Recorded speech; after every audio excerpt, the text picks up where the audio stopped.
Welcome to Stories Junction. Let's begin today's story. The night the storm swept through Boise, I wasn't supposed to be home.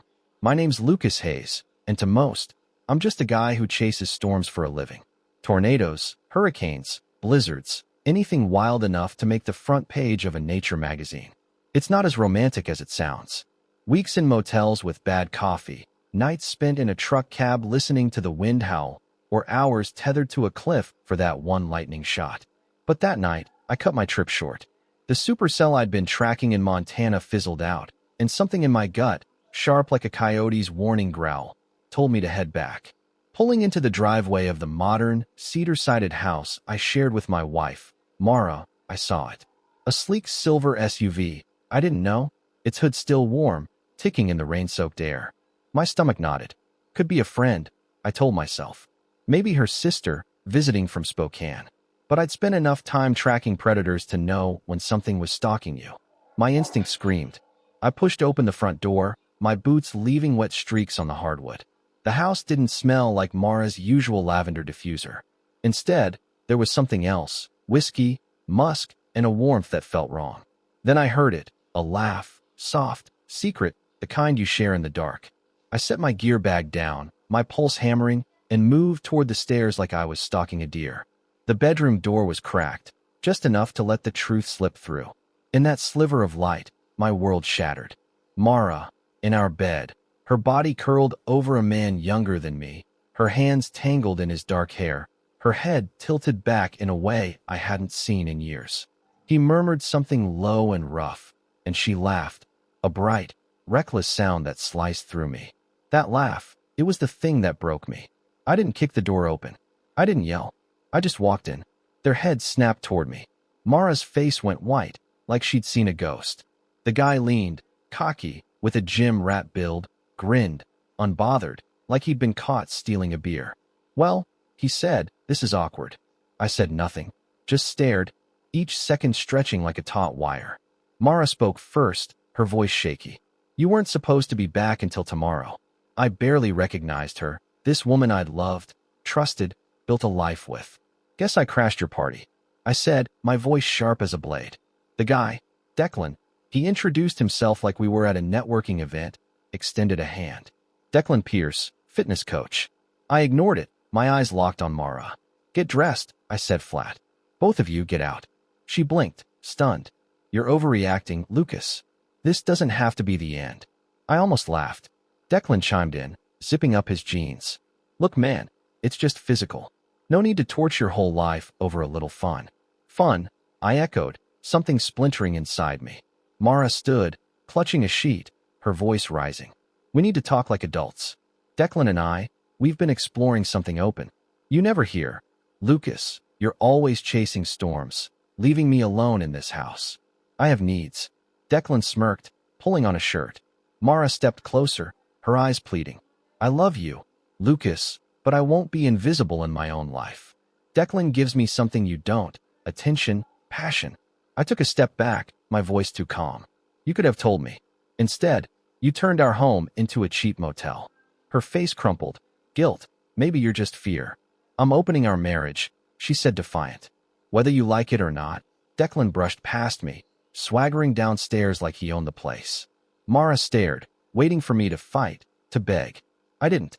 I grabbed a duffel, packed my cameras, a few clothes, my truck keys, and a half-empty bottle of rye. I left without a backward glance, the rain swallowing the sound of my tires as I drove into the night. I didn't go to a motel or call a friend. I headed for my grandfather's old cabin, tucked deep in the Sawtooth Mountains. No signal, no neighbors, just pines and silence thick enough to choke on. By the time I got there, the storm had thickened, fog curling around the trees like a living thing. I sat in the truck, headlights cutting through the mist, Mara's laugh looping in my head, her words slicing deeper. I'm opening our marriage. I wanted to roar, to break something, to drink until I forgot her face. Instead, I hauled myself inside. The cabin smelled of cedar and damp earth. I lit a fire, the flames spitting as they caught. I poured rye into a chipped mug and drank, the burn sharp but not sharp enough. Nothing could erase the image of her hands on him, her eyes alive in a way they hadn't been for me in years. Days blurred, maybe a week, maybe two. I kept busy, splitting wood until my palms bled, fixing the cabin's leaky roof, cleaning my old hunting rifle, anything to drown out the memories.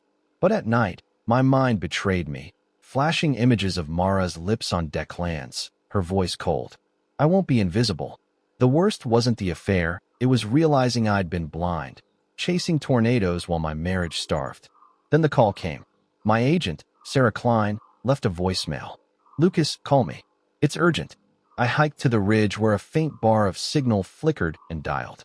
Sarah answered, her voice tight. "Thank God. It's bad, Lucas. Really bad." "What now?" I asked, dread pooling in my gut. "It's Mara," she said. "She went public. She's telling everyone, local news, social media, that you neglected her for years, that your obsession with work drove her to Declan. She's saying you were distant, controlling, that you made her feel like nothing." I gripped the phone, the world tilting. "She's playing the victim?" "It's worse," Sarah said. "She's calling you emotionally abusive. The public's eating it up. And Declan? He's backing her, posing as her savior. They're opening some wellness retreat together, Soul Haven, or some nonsense." I laughed, bitter and hollow. "So they betray me, then turn it into a brand?" "Lucas," Sarah said, "you can't hide. You need to fight this. Show the world who they really are. Fight." The word sparked something cold and sharp. I hung up, staring at the fog-choked valley below. Mara hadn't just broken my heart. She'd weaponized our life. But I wasn't the prey she thought I was. I'd track storms, face down nature's worst. Now, I'd hunt something else, the truth. The Sawtooth Mountains swallowed sound, but they couldn't silence the storm in my head. I sat on the cabin's sagging porch, rye in hand, the night pressing in like a living thing. Mara's voice echoed. "I won't be invisible," and Sarah's warning burned. "They're opening a wellness retreat, Soul Haven, a place to heal hearts," they called it, built on the wreckage of mine, the audacity of it. Mara and Declan, not just betraying me, but spinning it into a business, a public performance, lit a fire colder than anger. I wasn't ready to fight yet, but I was done hiding. The next morning, I shaved the scruff that had grown wild, packed my cameras, and drove back to Boise. The city hummed with its usual rhythm, coffee shops buzzing, joggers weaving through riverside trails, like my life hadn't just imploded.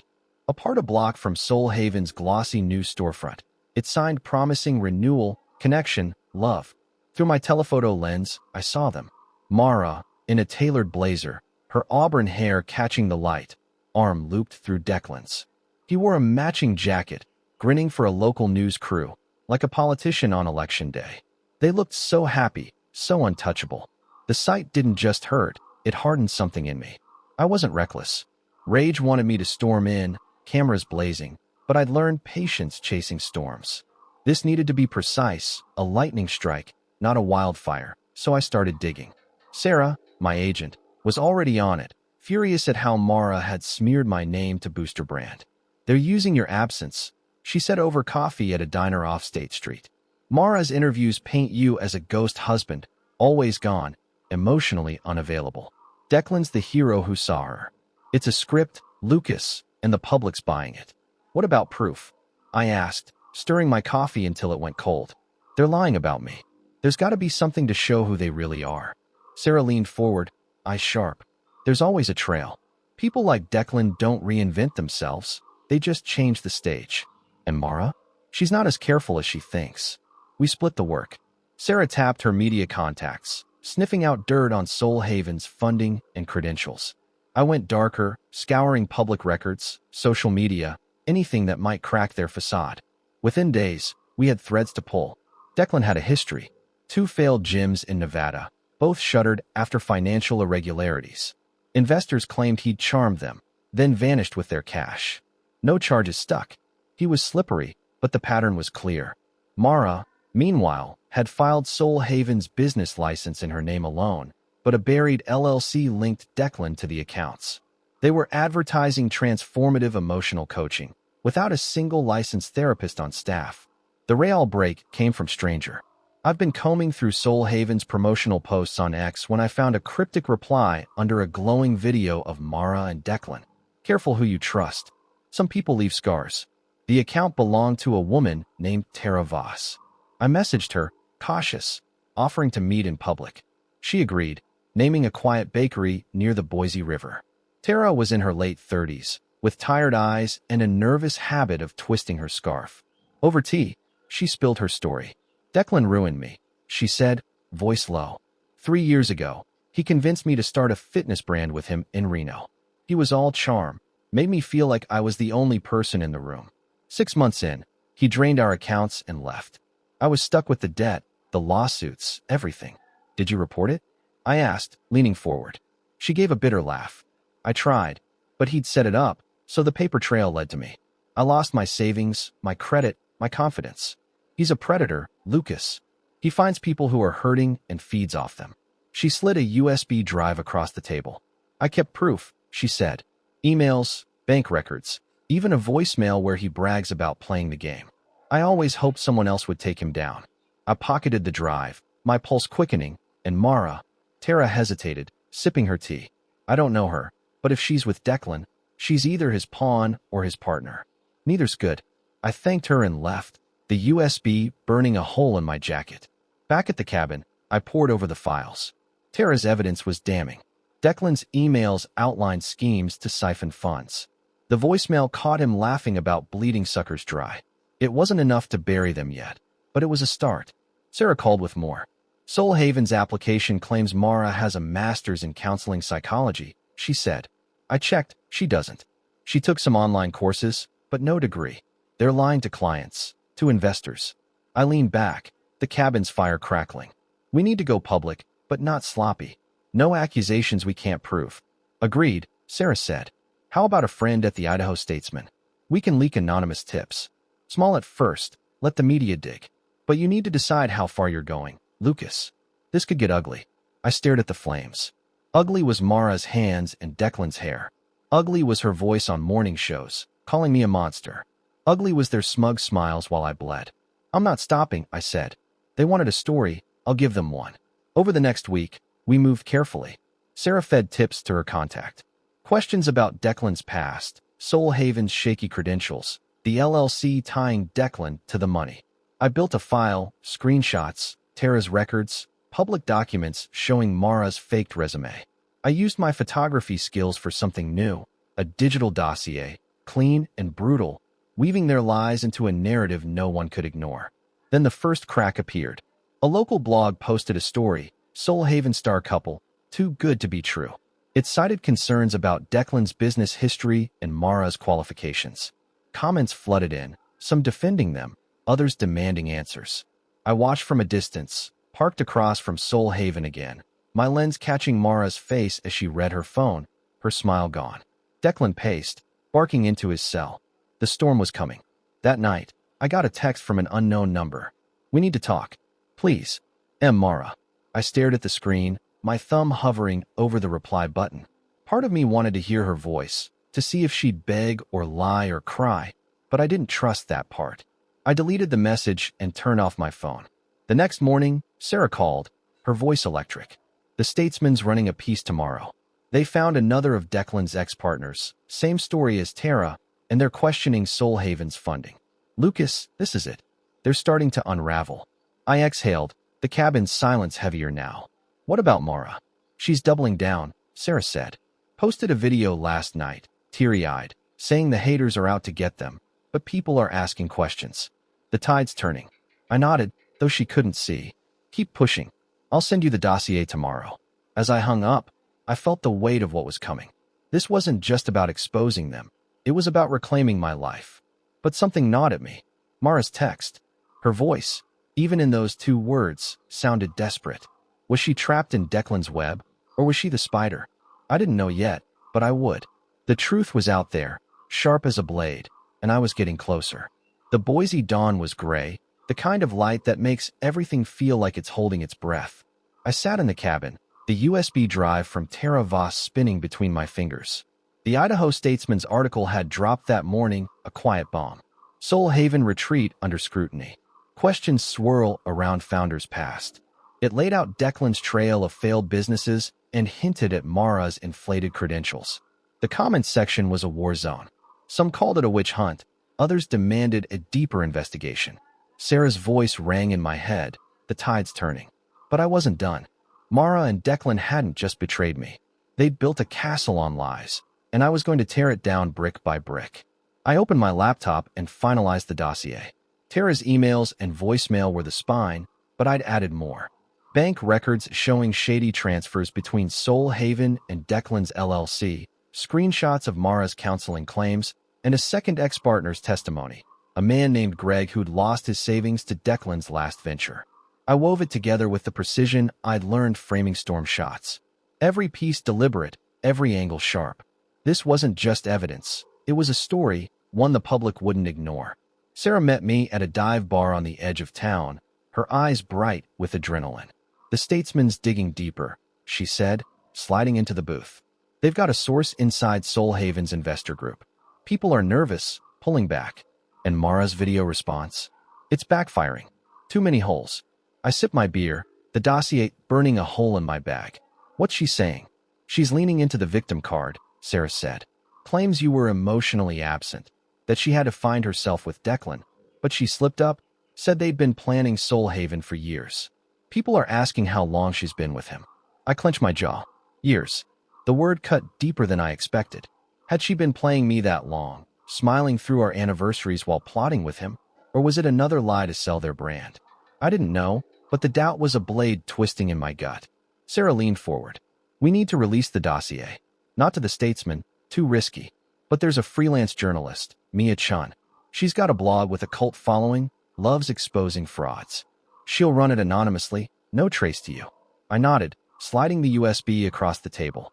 "Tell her to wait 3 days. I want to see what they do next." Sarah raised an eyebrow.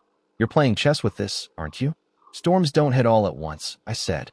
"You watch, you wait, then you strike." Back in Boise, I kept my distance but stayed close enough to watch Soul Haven fray. Through my lens, I caught Mara outside the retreat, her face tight as she argued with a man in a suit, probably an investor. Declan was nowhere in sight, but X-Post showed him at a gym, posting shirtless selfies with captions about rising above negativity. The cracks were showing, but they weren't broken yet. That night, another text from Mara. "Lucas, please. I'm drowning. Can we talk?" I stared at it, my thumb hovering. The old me wanted to answer, to hear her voice, to believe there was something left to save. But the new me, the one forged in the sawtooths, hardened by betrayal, knew better. I blocked her number. The next day, Mia Chin's blog post hit like lightning, titled Soul Haven or Soul Drain. The truth behind Boise's new wellness, darlings. It was surgical. She published Tara's voicemail, redacted bank records, and Greg's story, alongside a public records dive into Mara's fake degree. The post spread like wildfire. Retweeted, shared, dissected on X. By noon, local news vans were parked outside Soul Haven. By evening, clients were canceling bookings, their reviews turning vicious. Scammers. Liars. I watched from my truck, parked 2 streets over. Mara emerged from the retreat, her hair disheveled, dodging reporters' questions. Declan appeared, his arm around her, but his grin was gone, replaced by a tight-lipped scowl. The cameras loved it, their golden couple crumbling in real time. Sarah called as I drove back to the cabin. "It's chaos," she said, almost giddy. "Their biggest investor pulled out. The state's looking into fraud charges." "Lucas, you did it." "Not yet." I set my voice low. "They're wounded, not down." She paused. "What's next?" I didn't answer right away. The truth was I wasn't sure. Exposing them felt right, but it didn't fill the hole Mara had left. Revenge was a fire, but it didn't warm you. Still, I wasn't stopping. They'd made this a public game, and I had one more move. The idea came the next morning as I cleaned my lenses by the cabin's fire. Photography had always been my language. Storms, landscapes, raw truth caught in a frame. Why not use it now? I called Sarah. "I want to do a gallery show. Not about storms, about predators. People like them, hiding in plain sight." She didn't hesitate. "I love it. We'll call it Beneath the Surface. How about a space in Boise, small but central? You've got 2 weeks." I spent those weeks working like a man possessed. I pulled old shots, coyotes blending in a sagebrush, sharks gliding under calm waves, and paired them with new ones. Candids of Mara and Declan, their smiles radiant in public, but cold in private moments I'd caught through my lens. The final pieces were portraits, one of each. Their eyes bright, their faces flawless. Above them, a caption, "Some predators don't hunt with claws." The night of the show, the gallery was packed. Locals, photographers, even a few reporters sniffing out the buzz. I didn't speak, didn't need to. The images told the story. Beauty masking danger, trust betrayed. At the end, behind a black curtain, I hung the portraits. Gasps rippled through the crowd as people read the caption. No names, no accusations. Just truth, sharp enough to cut. By morning, the show was viral. Expos called it haunting, a middle finger to fakes. The Statesman ran a piece linking it to Soul Haven's collapse. Mara and Declan's names were everywhere, their lies laid bare. I watched from the cabin, the fire low, the rye untouched. It should have felt like victory, but it didn't. Not yet. Then the knock came. Late, past midnight, the kind of hour where only ghosts show up. I knew it was her before I opened the door. The air went still, the stars dimmed. Mara stood there, pale, her coat too big, her eyes hollow. "Lucas," she whispered, her voice breaking. I didn't know what he was doing. "Declan, he used me." I leaned against the doorframe, silent, waiting. The storm wasn't over, and I needed to know what she'd say next. Mara stood on the cabin's porch, shivering in her oversized coat, her breath clouding in the frigid sawtooth air. Her eyes, once sharp with defiance, were red-rimmed, desperate. "Lucas," she said again, her voice a cracked whisper. "Declan lied to me. He used me. I didn't know about the money, the scams, any of it." She took a step closer, her hands twisting together. "Please, you have to believe me." I stayed still, one hand on the doorframe, the fire's faint glow spilling from inside. The Omi might have reached for her, softened by her tears. But that man was gone, buried under her betrayal, her public lies. "You didn't know," I said, my voice flat. "But you brought him into our bed. You stood by him while you called me a monster. That was you, Mara, not Declan."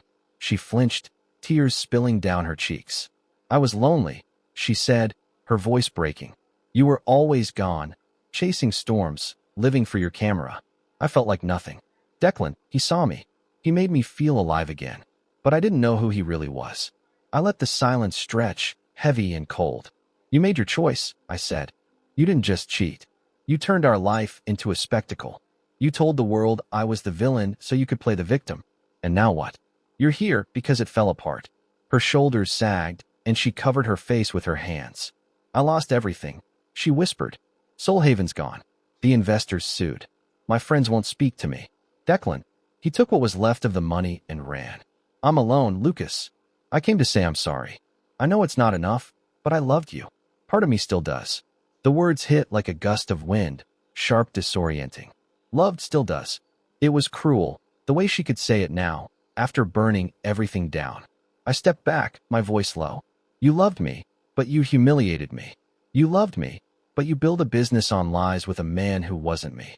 Sorry doesn't rebuild a house you set on fire, Mura." She sobbed, her body shaking, but I didn't move. I'd spent weeks in this cabin, splitting wood to quiet the pain, staring into flames to burn out her memory. I had no comfort left to give. "I don't want forgiveness," she said finally, her voice barely audible. "I just wanted you to hear me, to know I didn't mean for it to end like this."